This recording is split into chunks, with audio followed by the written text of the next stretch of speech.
With God, there is always more. More love, more life, more freedom. Welcome to Zoe's Exploring More with Michael Thompson. C.S. Lewis once wrote, "Our Heavenly Father has provided many delightful inns for us along our journey, but He takes great care to see that we do not mistake any of them for home."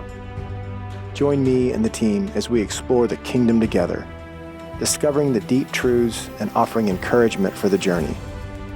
There is always more. Welcome, friends and allies, to the Exploring More podcast. I'm Michael Thompson. I'm with my brothers, friends, countrymen, S.J. Jennings and Tom Benner and Greg Sailors. And countrymen. We're citizens of this country that God has created in this beautiful spiritual realm in which we are citizens. And so, we're together to talk about that, explore more of that. And listeners, this is the 4 Pillars of Zoe series. And I'm just going to share the pillars real quick, guys. And then we're going to just dive into number 1 today and probably next week. The 4 Pillars of Zoe are, number 1, intimacy, oneness, and connectedness with God.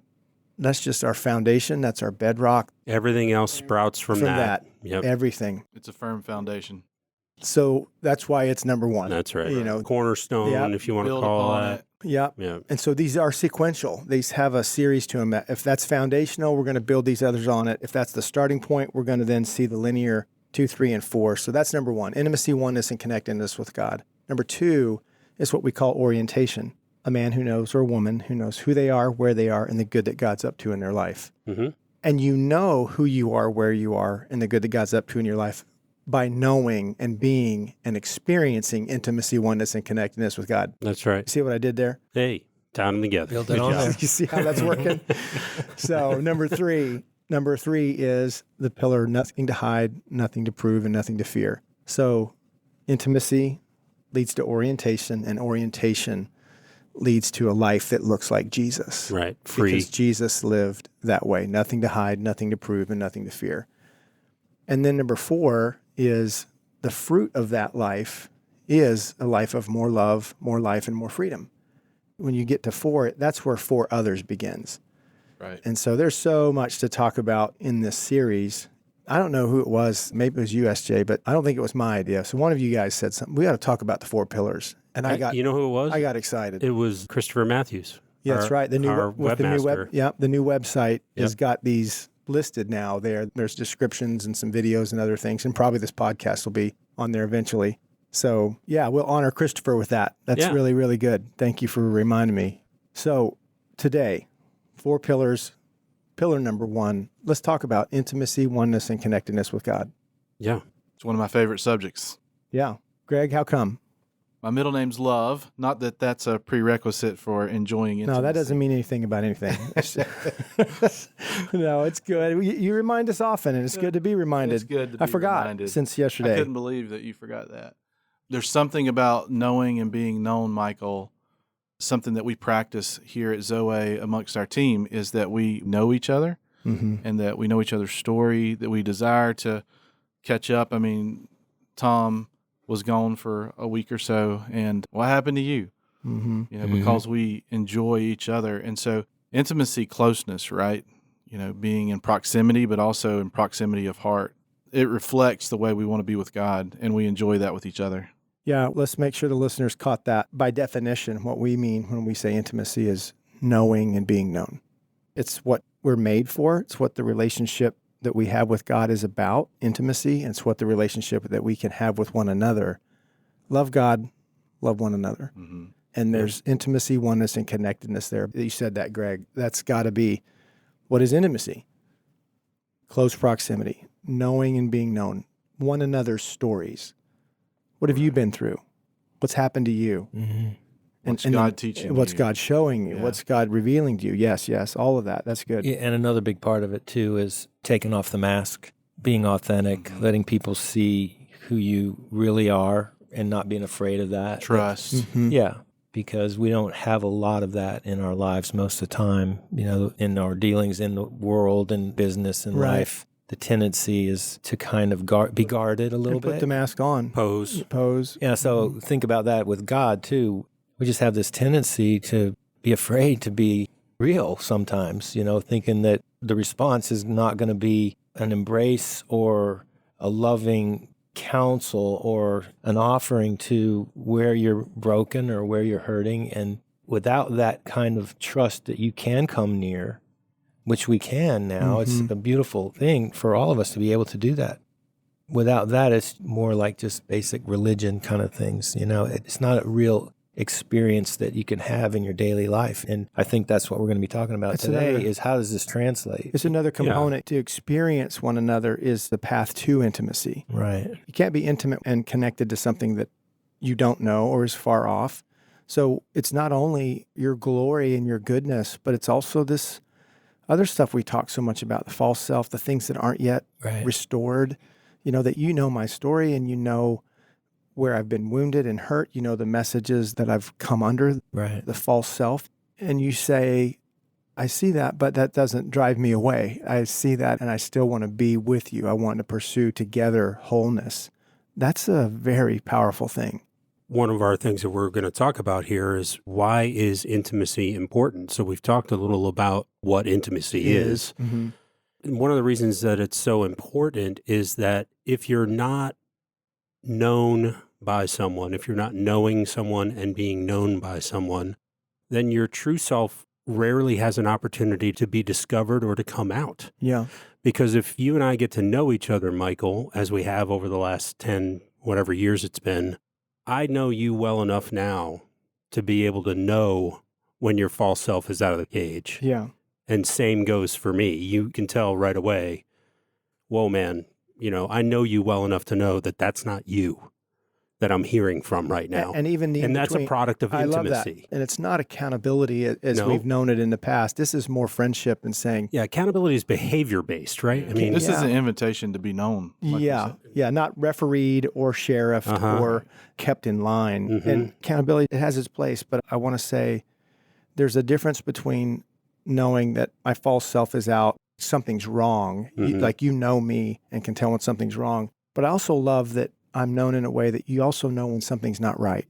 Yeah, there's a difference between wrong and not right. That's right. I see your point. But I have both of those. Are you okay? Mm-hmm. Would you like to talk about it? You can just tell when something's one of us is off. heavy-hearted or you're quiet or not engaged. I mean, yes, the false self sightings are helpful. That there's no doubt about that. But to even be in are you okay? Because you know what okay looks and feels like. That's right. Without intimacy, you really can't do that. Yeah.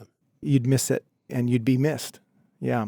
So, Tom, what else do you think is important about intimacy? Why would you say it's important?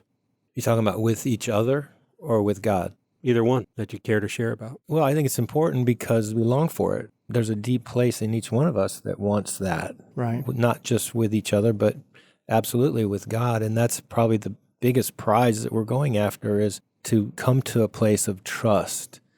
While I was on vacation for a couple of weeks, I was listening to some material from Allender Center on restoration of the heart. Mm-hmm. And one of the things that just really lifted my heart was this emphatic statement that God is so committed to our wholeheartedness.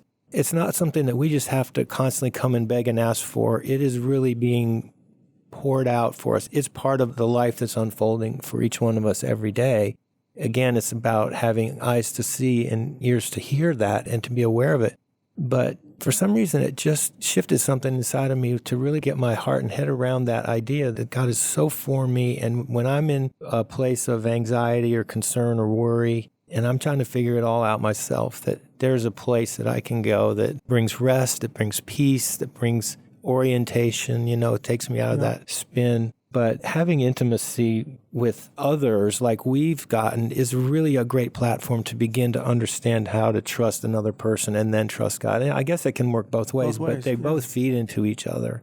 Yeah. You said it. I want to make sure our listeners heard it. This is what we're made for.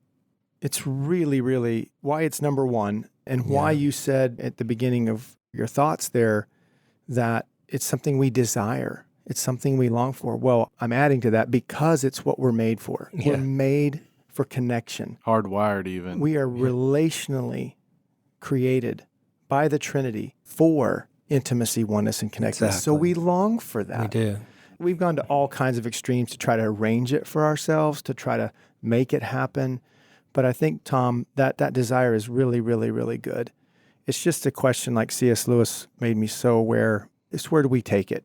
Yeah. The desire is good, but like any desire, it can be counterfeited. The enemy can come along and offer counterfeit things that will not satisfy the longing and the ache that we have for being known, being wanted, being invited, being heard. And we've talked about that. But this is a love affair, right? This is about being in love with God and experiencing love with others.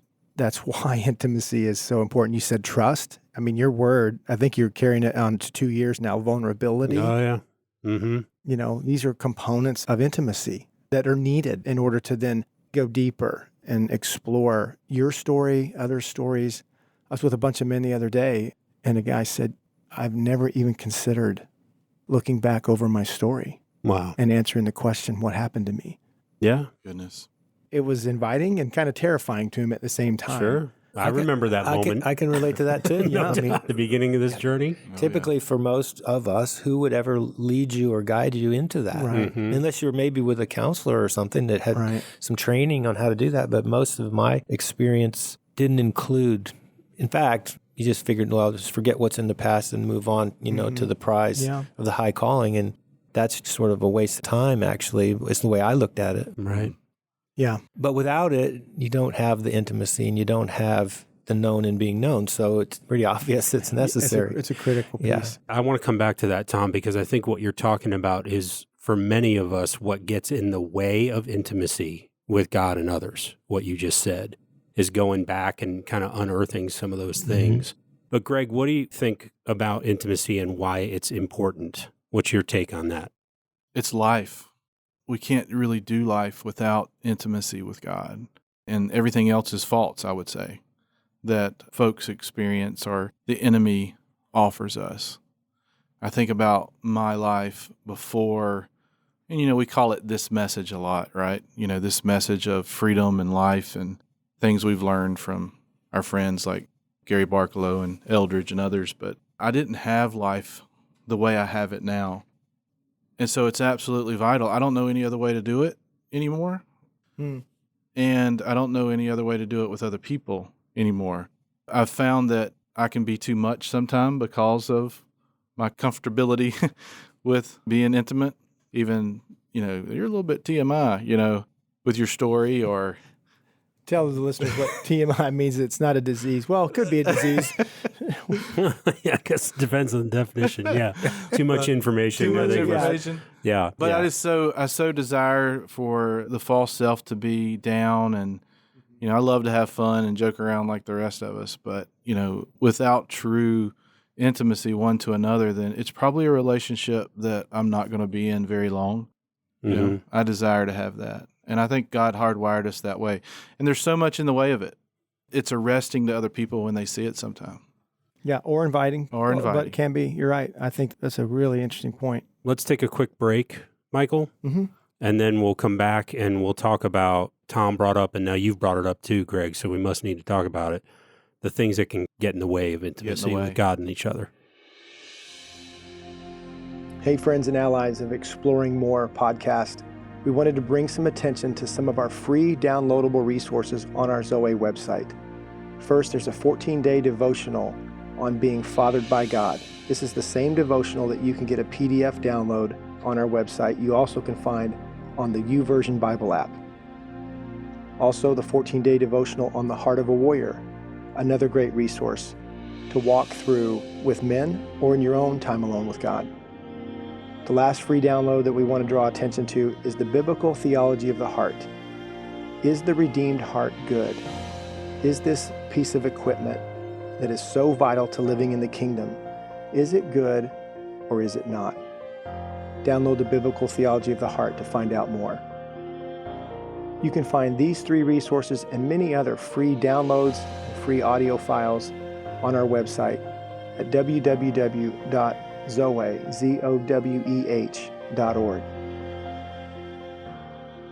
Welcome back to the Exploring More podcast. Michael Thompson with S.J. Jennings, Greg Sailors, and Tom Benner talking about intimacy.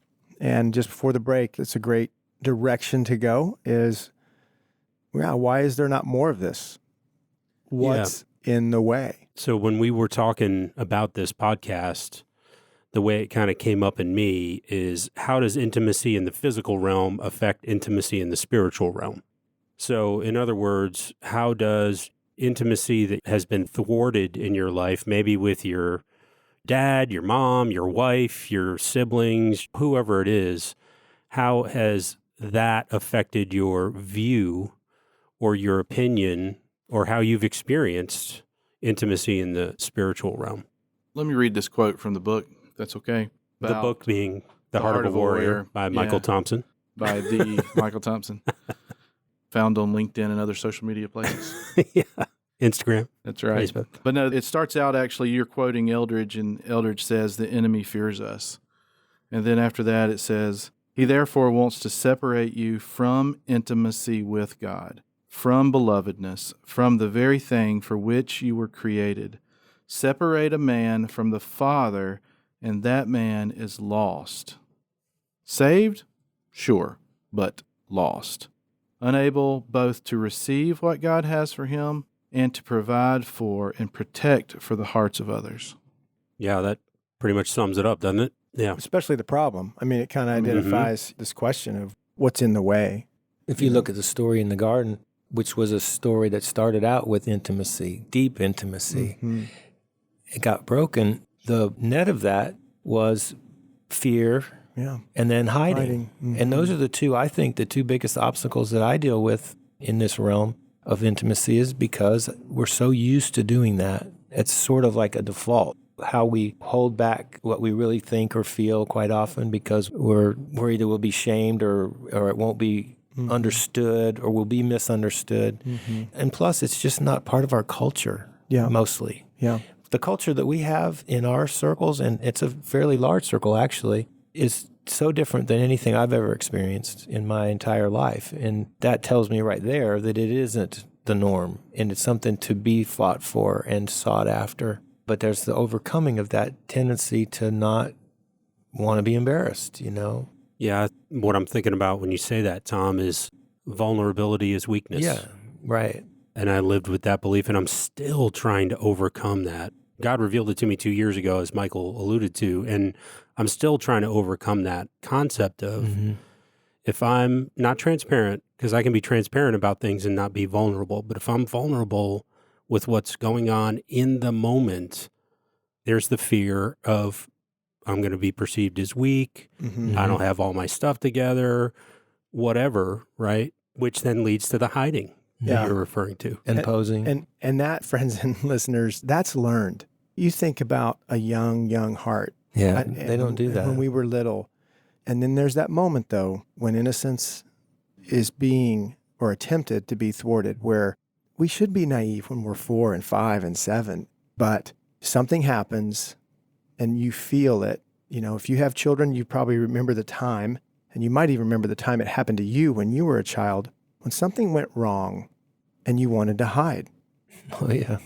Get under the covers, you broke something. I mean, you think of all Andy Griffith, Brady Bunch, all these old 70s shows. There's an episode of trying to cover up something. Marcia or the kids, and they break a lamp, put mom's bowl back together. It was a bowl, put the bowl back together on the table in glue. You know, we hide.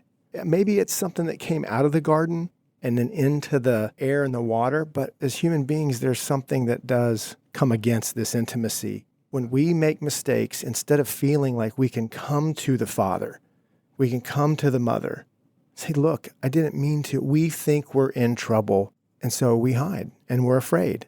So I have 2 experiences with this just recently. I have 4 boys. A lot of the listeners have heard that before, from 13 to 2, and a 7 and a 9-year-old in the middle. My 7-year-old, Landon, recently, he was doing an art project, and I was reading or doing something, sitting in my favorite chair at home, and he comes up to me and he brings it to me and he's showing it to me, and I'm bothered, right? I'm doing something. So in my mind, I'm bothered. I look at, oh yeah, son, that's good. You know, I tried to feign interest, but I was seriously interested in what I was doing. And so he goes back to the table and he does it a little more, and he comes back again. And I'm like, I still don't get it, right? He shows it to me again. Oh, yeah, that's good, son. Goes back to the table. Well, then I remember what happened to Samuel when he's hearing God's voice, and, he goes to Eli, and he's like, I'm hearing this thing. And then finally Eli wakes up and says, oh, that's God. Say, here am I, Lord. Well, the same thing happened to me. Like the third time he comes back, and I'm like, oh, my gosh, I've so missed this, right? This opportunity for intimacy. And what is me not paying attention to him, teach him about intimacy. And so I got him in my lap. Son, I'm so sorry. I love what you've done. And I see it, and I started to comment on it and bring that into intimacy. And he just lit up. So that's one story. Second story, we're playing Phase 10. That's the devil's game, by the way, if you've ever played Phase 10, or at least around our house, because, if we can be skipped or we can skip somebody, you skip them. If they make a sound and they look at you cross-eyed, you skip them. So anyway, we're playing Phase 10, and finally it takes us several days to get done, and Chrissy wins, and Luke's playing, and we're just joshing around and having fun, and I call him a loser. All right, let's talk about the power of your words and the power of dad. Well, he had called me a loser in my defense, but, you can't call your son a loser. And I have a great intimacy with Luke. He's one of my favored sons, and he started crying, and I'm like defending myself. You just called me a loser, but it's back to the point of what's in the way, right? Those little microcosms of moments can change a kid's trajectory for the rest of their life. Now, thankfully, again, I had the wherewithal to come back. I'm so sorry, son. Dad never really would ever call you that or mean that. I love you. Come, let's spend some time together. That's good. Great stories. How we learn to hide. It invites hiding. Let's just go back to the question, right? What's in the way of intimacy? Sometimes it's our behavior or our thoughts, or it can be things that happen to us. And that's where that false self-construct starts to get its mojo. It starts to get its construction. The enemy comes and whispers that you're on your own. Not only are you not seen, you better not be seen. Yeah. You're in trouble. He doesn't care. Your dad doesn't care. You're a disappointment. All kinds of whispers that can happen and get in the way of this. And so the journey back is, like you said in the first half of the session, is trust. To trust again is so vulnerable, and to learn that not everybody is trustworthy with your heart. Not everybody is. You have discernment and learn how to guard your heart. And you got to go a little bit and see if it's okay. You got to go a little more and see if it's okay. And over time, this is how intimacy really does evolve, is develop, and you feel safe in somebody's presence. That's so different than feeling afraid, Tom. Yeah. And yet our marriages are vulnerable to this, susceptible to this. Our relationship is fathers to sons, fathers to daughters, no matter how old they are. Right. So anything else on that? I want to Another word that comes to mind is being comfortable in someone's presence with God, being comfortable, just not on edge, whether it's with friends or with God. It's a great description, I think, of when you have intimacy with someone. You can be talking, not talking. You can be together, but there's a connection there on a level that is very, very comfortable. I have one more thing too, Michael, that goes along with what you're saying there, Tom, which is something I've discovered recently, and we talked about on your porch a few days ago, which is personal intimacy. And I can see how my personal intimacy has affected the way I interact with God. It has been in the way because it was arrested by the things that I had done, sin, stain, evil devices, the things I believed about myself, identity, things I believed because of either failed attempts of intimacy with other people, whether it was on them or me.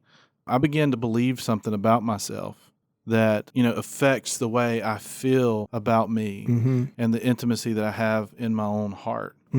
As you guys have experienced, it's sometimes easier to love somebody else than to love yourself. Nobody ever hated his own body, as it says in Ephesians 5, but he nourished it and cherished it. And so, as I'm thinking about intimacy and what's in the way, I think I can be in the way. My woundedness can be in the way. Yeah, not you, but your false self. The false self, the wounds, the hurts. Yeah. Wounds, vows, agreements. All those things, not the true me. Right, the grid that gets arrested by these things, Right, So, and it's easier to project and love other people, but when it comes to your own self and self-care, self-investment. So the beautiful invitation really is, as you pursue intimacy, you're going to find these things in the way. You have to pay attention, right? What is this? I'm feeling afraid. I'm feeling disqualified. I don't belong. I don't belong, or somebody's not safe. You're feeling unsafe. Can I trust these people? That's All right. that comes up. And it's what you've got to stumble over. Yeah. Is I think what you're saying. It's like you stub your toe on it, some of them. Yeah. Some of them you walk right into a wall. Yeah. Well, if you shut down your heart, right, build the wall's up. Right. You shut down your heart to everybody, the big C.S. Lewis quote, right? You shut down your heart to everybody so you don't get hurt. You might as well just go ahead and close the coffin. Right. And in there cold and dark, right? In your isolation. Yeah. Loneliness. Versus intimacy. Yeah. In your isolation, it's a cold and dark place versus, being more discerning and getting out there, moving towards what intimacy was. One of you said something about the correlation between the spiritual and the physical realm. And what came to my mind, honestly, I had such a problem perception-wise of what God was like. And I don't know if it was when I was young. What came to me when you said that was in that picture of the Wizard of Oz when he's doing all his stuff, not the real Wizard of Oz, but how he's portraying himself to Dorothy, the Tin Man, the Cowardly Lion. The projection of the bit, And hitting the rumbling, the thunder. Guy. Yeah, here's the authority figure. Be afraid. Mm-hmm. I think it's one of the most magnificent, awful things the enemy has done to our believers' perception. I'm not sure unbelievers have it as much as believers have it, that God is not That's a safe. good point. So interesting. So I'm editing a 365-day devotional that we're putting together, Zoe's putting together for iDisciple, which is an online service where you can go and find all kinds of resources based on, biblical truths. Eventually, what we hope for is that 365-day devotional will become a book. But today, as I'm editing, I was editing an entry that you wrote, Michael, about seeing God as, I think you said, as the principal who keeps giving you a failing grade. Like you're happy on the days you can get like a C+ or a D-, Yeah. And that's primarily how you saw him. Yeah. Matter of fact, that's what motivated you. You said that's what motivated you to some degree, at least, to join ministry full time. Oh, yeah. Back in the day, like, well, okay, if I'm a professional Christian, sign up for the elite. That's right. then I'll upgrade your game. Yeah. And what a wonderful day it was when you finally broke free of that by entering into this story, this message of more love, life, and freedom. And God wasn't disappointed in you. Because that was part of your thinking too. Like, okay, now God's going to be disappointed in me because I thought he was giving me a letter grade all these years. Mm-hmm. And he just tosses that stuff aside and gives you a big old hug. Yeah. I mean, what a great moment of breakthrough into intimacy. Yeah. I think this is a good place to stop because we're going to open up a whole other can of worms. We are. A good can of worms when we start telling some stories in the next session about how God pursued us intimately. Because it wasn't some academic thing that, I know the journal entry, I know what you're talking about. It wasn't some academic thing. It was a movement of God to speak and for me to believe that he wanted to, and that what he wanted to say wasn't harsh or harmful or hurtful, but was for me. And when I started to hear God's voice and experience that, that's when I could really walk away from religion, a performance life, a Christianity that was really tangled up in that, and more life, more love, more freedom, right? I mean, one of the later pillars. So let's pause here and call this session 1 of pillar 1 of however many there end up being. and we can talk about this in the next session. Yeah. So folks, listeners, we would really love to hear from you about how you have experienced intimacy or how you've discovered what's in the way, or with your questions about how you get those things out of the way, or anything else that you'd love to share with us. We would love to hear from you. Email us at exploringmore@zoe.org, and we promise we'll get right back to you. The other thing I want to ask you to do, listeners, if you could take a second on whatever your podcast platform might be and leave us a rate or a review, that really helps other listeners to find us on the podcast platform. So we'd appreciate that. Yeah, that's great. Thanks for being with us, and we'll visit with you soon about exploring more in the pillars of Zoe: intimacy, oneness, connectedness with God. We'll see you next week. We hope you have enjoyed this episode of Exploring More. The landing page for this podcast is zoe.org/exploring zoweh.org/podcast. That's ZOWEH.org/podcast, where you can find the show notes and various platforms to which we broadcast. You can also find us and the Life of More by visiting Zoe on YouVersion Bible app, Right Now Media, our Facebook page, and Zoe on Instagram and Twitter. Remember, with God there is always more, and you were made for more.